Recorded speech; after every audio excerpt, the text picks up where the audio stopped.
रीवा के माननीय विशेष न्यायालय श्री पद्म जाटव जी के न्यायालय द्वारा, जो पॉस्को के न्यायालय हैं, उनके द्वारा एक अहम फैसला सुनाया गया है। और अभियोजन द्वारा ये बताया गया था कि 28/3/2022 को सर्किट हाउस में एक घटना होती है। उस घटना में एक नाबालिग लड़की जो पीड़िता बताई गई है, उसको षड्यंत्र करके बुलाया जाता है और उस होटल में नहीं, उस रूम में सर्किट हाउस के उनको शराब पिला करके ज़बरदस्ती पीड़िता के साथ गैंग रेप की घटना की जाती है। और गैंग रेप की घटना के पश्चात उनके साथ मारपीट किया जाता है पीड़िता के साथ। बाद में पीड़िता जाती हैं सिविल लाइन थाने सिविल लाइन थाने में, और उन्होंने जाके रिपोर्ट दर्ज कराया। उनके पास उनका कहना ये था कि जब शराब पिलाई जा रही थी तो उनके मोबाइल में उनके द्वारा वीडियो बनाया गया था, शॉर्ट वीडियो करीब 30 सेकंड का, और वो वीडियो उन्होंने प्रोड्यूस किया था। और पुलिस ने उनके रिपोर्ट पर मामला पंजीबद्ध किया पॉस्को अधिनियम का 5, 6 एवं 17 एवं IPC का 376D गैंग रेप का और 120B का। और इसके अलावा शराब पिलाने के जैसे शराब पिलाने का 328 और 354, 323 सहित कई अन्य धाराओं का मुकदमा पंजीबद्ध करके जांच पड़ताल शुरू की और 9 लोगों को इस मामले में आरोपी बनाया था।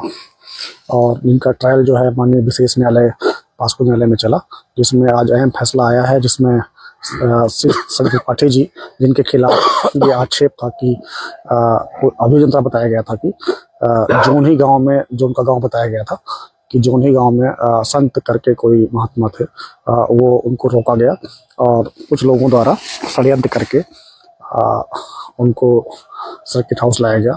और सर्किट हाउस में एक लड़की को बुलाया गया जो नाबालिग बताई गई थी, और उनके साथ रेप करके घटना कैद की गई। तो संजय त्रिपाठी के खिलाफ 120B IPC की 376D और पॉस्को अधिनियम का 5, 6 और 17 सहित 212 का एलिगेशन था।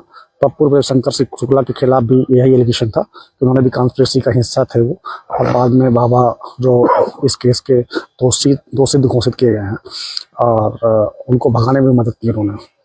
तो सभी का जांच पड़ताल किया गया और जांच पड़ताल के पश्चात CDR कलेक्ट की गई, एविडेंस जो है फोरेंसिक जांच की गई, DNA जांच की गई।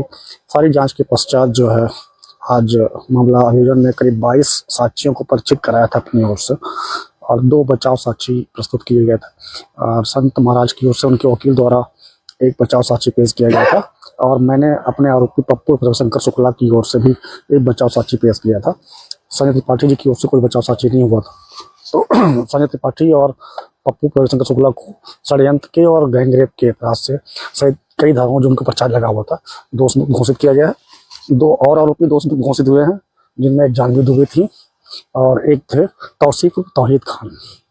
उनकी ओर से पैरवी श्री अखिलेश सिंह जी ने किया है तौहीद खान की ओर से, और आपका जानवी दुबे जी की ओर से पैरवी श्री JD सिंह ने किया है। उनके ऊपर आक्षेप ये था कि उन्होंने जो है तो बाद में बाबा जब अपराध करके भाग रहे थे तो उनको भगाने में मदद की थी। और 5 लोगों को इस मामले में शेष जीवन तक के लिए सजा की है। उनका नाम क्या है? नाम तो मैं चूंकि नहीं लूँगा, लेकिन आप लोग पता लगाएंगे। वो किसी और के जो महंत जी हैं उनको सजा हुआ है, और विनोद पांडे जी को सजा हुआ है, 2 और 3 लोगों को और सजा हुआ।